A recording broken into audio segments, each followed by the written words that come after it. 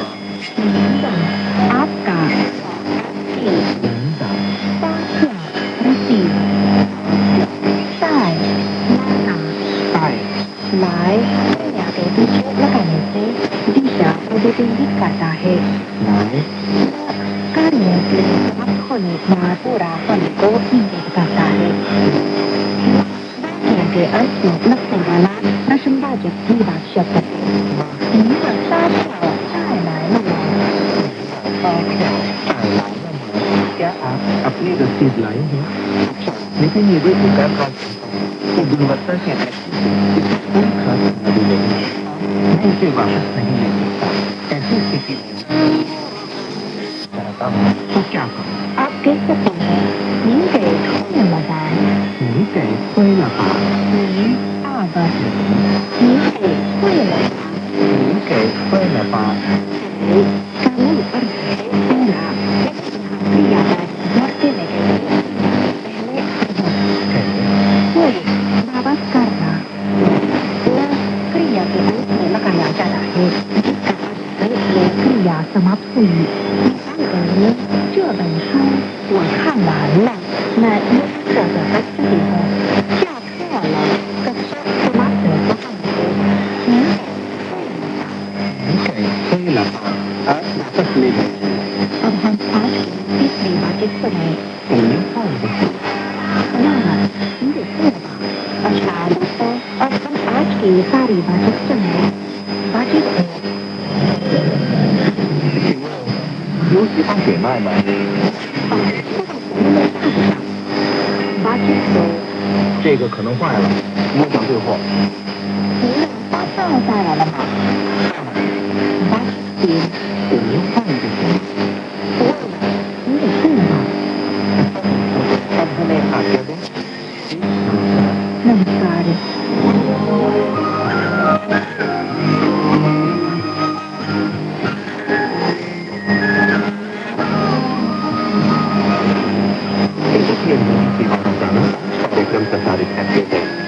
पहला कार्यक्रम भारतीय समय के अनुसार सुबह 8:30 से 9:30 बजे तक, दूसरा कार्यक्रम संध्या के 6:30 से 7:30 बजे तक, तीसरा कार्यक्रम के 8:30 से 9:30 बजे तक, चौथा कार्यक्रम रात के 9:30 से 10:30 बजे तक और पांचवा कार्यक्रम रात के 10:30 से 11:30 बजे तक प्रसारित होता है।